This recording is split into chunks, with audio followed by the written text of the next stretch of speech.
Ωραία. Ας το αναλύσουμε αυτό. Υπάρχει μια πολύ ενδιαφέρουσα νοητική άσκηση που σκεφτόμουν πρόσφατα. Ναι, για πες.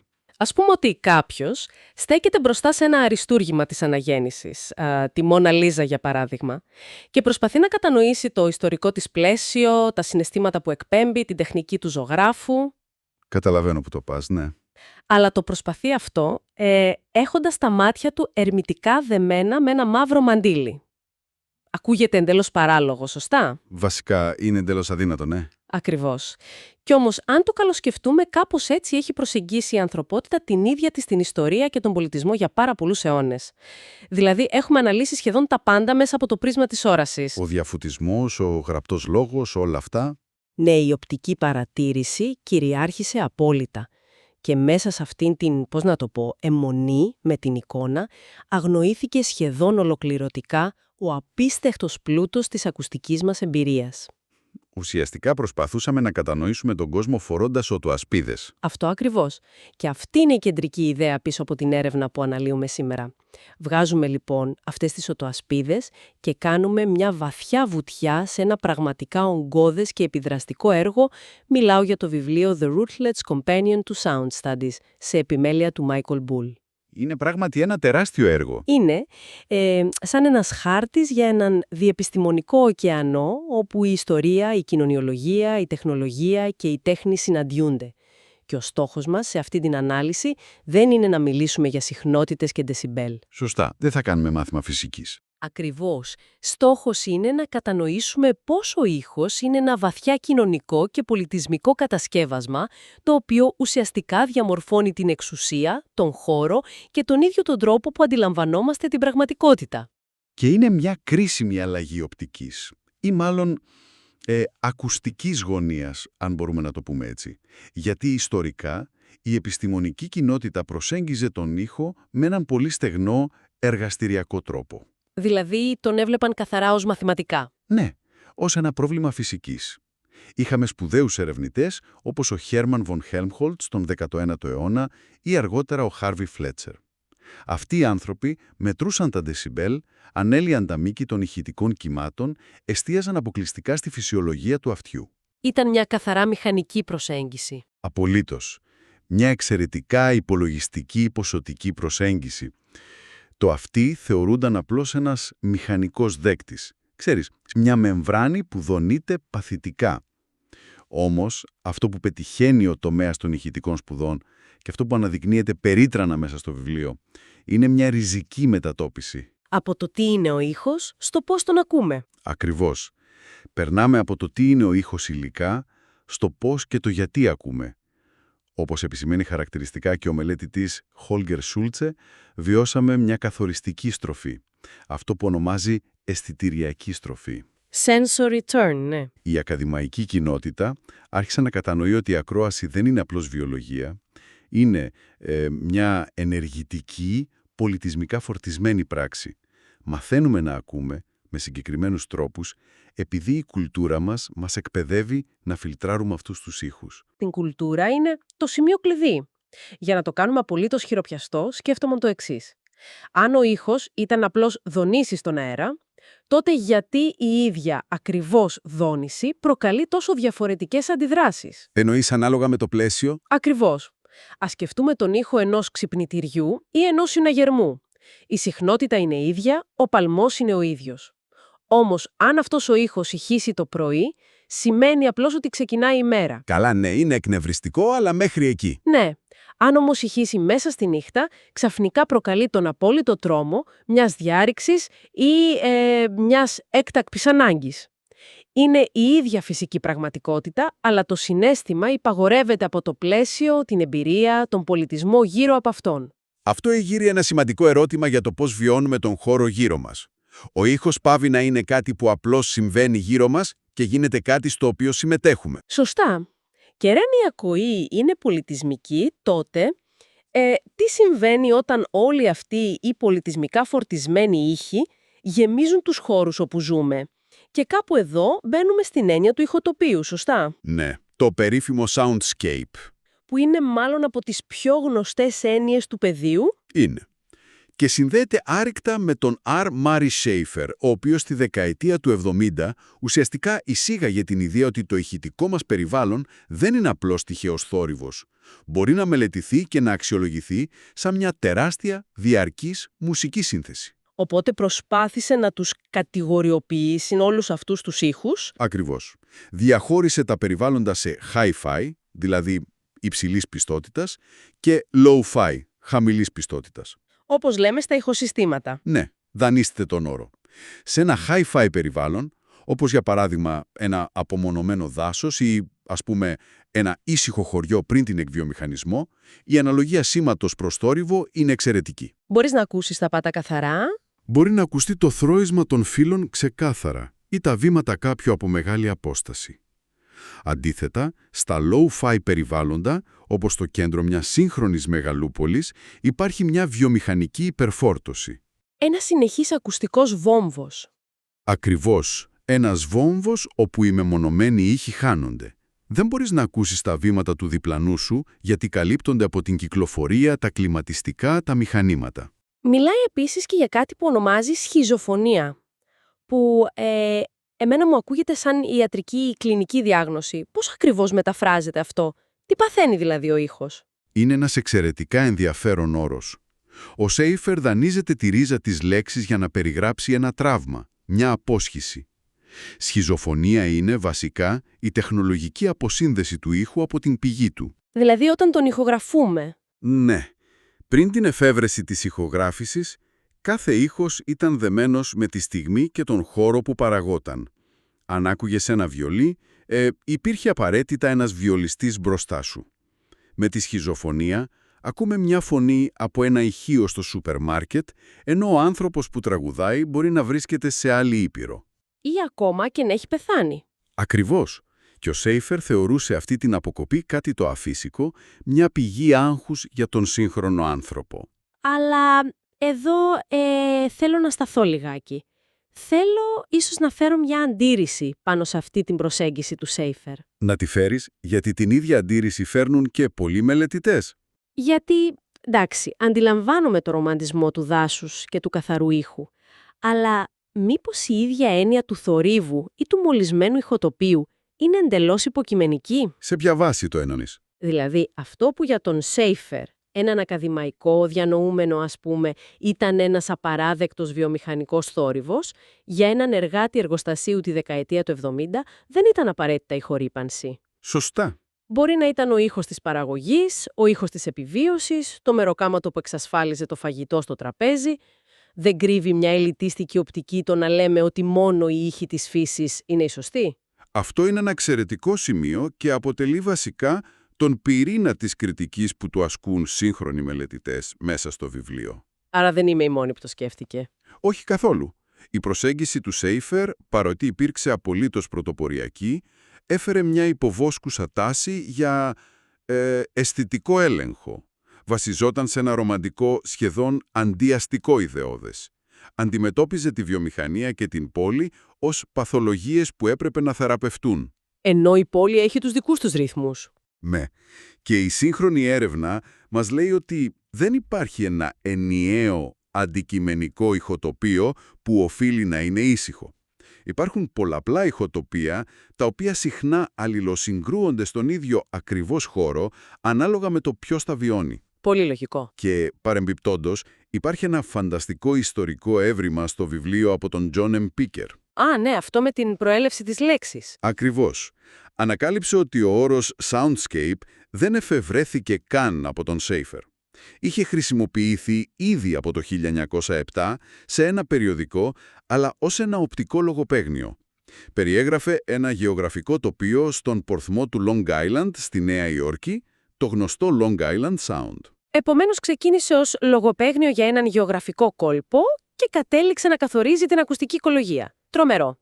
Αλλά η ιδέα των συγκρουόμενων ηχοτοπίων που ανέφερες μόλις, νομίζω είναι ίσως το πιο κρίσιμο στοιχείο. Γιατί μας πάει στην εξουσία. Εδώ είναι που γίνεται πραγματικά ενδιαφέρον, διότι αν διαφορετικοί άνθρωποι ακούν τον ίδιο χώρο διαφορετικά, αναπόφευκτα ερχόμαστε αντιμέτωποι με αυτό, με το ζήτημα της εξουσίας. Ποιος έχει το δικαίωμα να κάνει θόρυβο? Και ποιος απαιτείται να παραμένει σιωπηλός. Είναι σαν τα αυτιά μας να λειτουργούν με ενσωματωμένους αλγορίθμους κοινωνικής προκατάληψης. Ωραία παρομοίωση αυτή. Σκέψου, αν μια αστυνομική σιρήνα ακουστεί σε μια πλούσια γειτονιά, οι κάτοικοι ενδεχομένως να την αποκωδικοποιήσουν ως τον ήχο της ασφάλειας, της προστασίας. Αν η ίδια ακριβώς σιρήνα ακουστεί σε μια υποβαθμισμένη περιοχή, από ανθρώπους που έχουν υποστεί διακρίσεις, ο ήχος μεταφράζεται ακαρία ως απειλή. Η φυσική του ήχου υποτάσσεται στην κοινωνιολογία. Ακριβώς. Αν το συνδέσουμε αυτό με τη γενικότερη εικόνα, είναι αυτό που εννοεί ο μελετητής Γκουστάβους Στάντλερ όταν υποστηρίζει με έμφαση ότι δεν υφίσταται ήχος από μόνος του. Δεν υπάρχει ουδέτερη ακρόαση. Πάντα φιλτράρεται. Ναι, η αντίληψη του ήχου είναι απολύτως συνυφασμένη με την κοινωνική ανισότητα, τη φυλή, το φύλο, την τάξη. Ένα από τα πιο χαρακτηριστικά παραδείγματα στο βιβλίο είναι η ανάλυση του Άλεξ Κόρι για το πώς η κουλτούρα του ήχου διαπερνά τα φυλετικά όρια. Μέσω της ιστορίας του Ραλφ Έλισον. Αυτή η ιστορία είναι ίσως η αγαπημένη μου από όλη την έρευνα. Είναι πράγματι πολύ δυνατή. Ας τη διηγηθούμε λίγο. Να χτίσουμε τη σκηνή. Ο Έλισον περπατάει σε μια φτωχή γειτονιά στο Χάρλεμ της Νέας Υόρκης, δεκαετία του 40. Περνώντας έξω από ένα διαμέρισμα, ακούει πίσω από μια κλειστή πόρτα δυνατές, άγριες, θυμωμένες φωνές. Και βγάζει αμέσως συμπεράσματα. Ναι, από την προφορά, τη χρωιά της φωνής, συμπεραίνει ότι πρόκειται για εργάτες Αφροαμερικανούς και ο ενσωματωμένος αλγόριθμος προκατάληψης που λέγαμε νωρίτερα αμέσως του υπαγορεύει ένα σενάριο, φτωχή γειτονιά, δυνατές φωνές πίσω από μια πόρτα, άρα πρόκειται για κάποιον βίαιο καυγά. Ή κάποια επικίνδυνη κατάσταση. Όταν όμως πλησιάζει την πόρτα και στείνει αυτή, τι ανακαλύπτει? Ότι αυτοί οι άνθρωποι δεν τσακώνονταν για χρήματα ή για κάποια διαμάχη του δρόμου, διαφωνούσαν με απόλυτο πάθος για το ποια τραγουδίστρια της όπερας της εποχής είχε την καλύτερη τεχνική ως υψήφωνος. Είναι μια εκπληκτική ανατροπή. Η ακουστική προκατάληψη του Άλισον κατέρευσε τη στιγμή που αποφάσισε να ακούσει πραγματικά. Και αυτό το φιλτράρισμα δεν ισχύει μόνο για τις ταξικές ή φυλετικές διακρίσεις, αλλά και για το φύλο. Και εδώ μπαίνει η τεχνολογία, σωστά? Ναι. Η ερευνήτρια Μαρή Τόμψον εμβαθύνει στο πώς ο ίδιος ο ήχος φέρει έμφυλα χαρακτηριστικά και εξηγεί τον μηχανισμό με τον οποίο γίνεται αυτό ακριβώς μέσω της τεχνολογίας. Εδώ να κάνω μια ερώτηση, για να καταλάβω τη μηχανική αυτού του πράγματος. Πώς ακριβώς ένα μικρόφωνο μπορεί να προσδώσει φύλο σε μια φωνή? Το μικρόφωνο καταγράφει ό,τι του δώσεις. Θα περίμενε κανείς ότι είναι ουδέτερο. Ναι, δεν έχει άποψη το hardware. Κι όμως, ο τεχνολογικός σχεδιασμός ποτέ δεν είναι ουδέτερος. Η Θόμψον εξηγεί ότι ιστορικά η ρύθμιση του εξοπλισμού, των μικροφώνων, των κονσολών γινόταν με βάση το τι θεωρούσε η κοινωνία ως κανονικότητα. Κατάλαβα που πάει αυτό. Ναι. Για παράδειγμα, στα πρώτα ραδιοφωνικά χρόνια, οι συχνότητες των μικροφώνων συχνά ρυθμίζονταν ώστε να ενισχύουν τις χαμηλές μπάσες συχνότητες. Που είναι οι ανδρικές φωνές. Ακριβώς, επειδή αυτές ταυτίζονταν με την ανδρική φωνή, την οποία η κοινωνία θεωρούσε φορέα κύρους και αυθεντίας. Αντίθετα, οι υψηλότερες συχνότητες της γυναικείας φωνής πολλές φορές παραμορφώνονταν. Και μετά έλεγαν ότι οι γυναίκες ακούγονται διαπεραστικές στο ραδιόφωνο. Ναι, θεωρούνταν ενοχλητικές, όχι λόγω βιολογίας, αλλά επειδή το υλικό δεν είχε βελτιστοποιηθεί για αυτές. Η τεχνολογία κατασκεύαζε το ποια φωνή ακουγόταν επαγγελματική και ποια όχι. Wow! Άρα ο σχεδιασμός του υλικού ουσιαστικά ενισχύει τις κοινωνικές προσδοκίες. Είναι συγκλονιστικό. Και μιας και μιλάμε για το ραδιόφωνο και το πώς η φωνή χρησιμοποιείται για να επηρεάσει το κοινό. Πάμε στην προπαγάνδα. Ναι. Η έρευνα του David Goodman για το ραδιόφωνο τις δεκαετίες του 30 και του 40 ρίχνει φως στη χρήση του ήχου ως απόλυτου εργαλείου ψυχολογικού πολέμου. Και εδώ θέλω να είμαστε απολύτως σαφείς ότι μιλάμε ιστορικά και αντικειμενικά, εξετάζοντας απλώς τις μεθόδους. Εννοείται, απολύτως. Μελετάμε τον μηχανισμό της πυθούς, χωρίς καμία πολιτική τοποθέτηση. Εκείνη την εποχή, λοιπόν, το ραδιοφώνο έβαλε για πρώτη φορά την αποσώματη φωνή μέσα στα σαλόνια των ανθρώπων. Και νομίζω η περίπτωση της Tokyo Rose κατά τον Δεύτερο Παγκόσμιο Πόλεμο είναι ίσως το πιο χαρακτηριστικό παράδειγμα τέτοιου μηχανισμού. Μιλάμε για ραδιοφωνικές εκπομπές στα αγγλικά που στόχευαν τα αμερικανικά στρατεύματα στον Ειρηνικό. Και δεν ήταν καθόλου αυτό που φαντάζεται κάποιος όταν ακούει τη λέξη προπαγάνδα. Καθόλου. Η δύναμη της προσέγγισης της Tokyo Rose βρισκόταν ακριβώς στην τονικότητα της φωνής της. Δεν χρησιμοποιούσε κραυγές, επιθετικότητα ή προφανείς στρατιωτικά μηνύματα. Ήταν πολύ πιο λεπτό το χτύπημα. Ακριβώς. Η μέθοδος της στηριζόταν στη σαγηνευτική χαλαρή οκιότητα. Μιλούσε σαν μια φίλη μέσα στο σκοτάδι, δημιουργώντας ένα ψεύδο-οικείο περιβάλλον, βάζοντας νοσταλγική μουσική και έτσι έσπερνε υποδόρια αμφιβολίες στους στρατιώτες. Για το αν γυναίκες τους πίσω στην πατρίδα ήταν πιστές ή αν ο πόλεμος είχε νόημα. Ήταν η απόλυτη εργαλειοποίηση της φωνητικής εγκύτητας. Ο φόβος δεν προερχόταν από την ένταση, αλλά από το γεγονός ότι η φωνή έμοιαζε να έρχεται μέσα από το ίδιο τους το δωμάτιο. Βλέπουμε δηλαδή πώς η προπαγάνδα βασίστηκε στη μαζική μετάδοση, αλλά η ίδια ικανότητα να διαχωρίζουμε τη φωνή από το σώμα μας φέρνει αντιμέτωπους με αυτό που λέμε τα φαντάσματα της ηχογράφησης. Εκεί αλλάζουν όλα. Πραγματικά. Πώς η εφεύρεση της ηχογράφησης άλλαξε ριζικά την αντίληψή μας? Όταν ο Έντισον ανακάλυψε τον φωνογράφο, ο ήχος έπασε να είναι μια στιγμή στον χρόνο που χάνεται για πάντα. Έγινε υλικό αντικείμενο, έγινε κερί, αργότερα βινίλιο. Ο μελετητής Jacob Smith το ονομάζει αυτό ο άγγελος της ηχογράφησης. Είναι τόσο ταιριαστή παρομοίωση.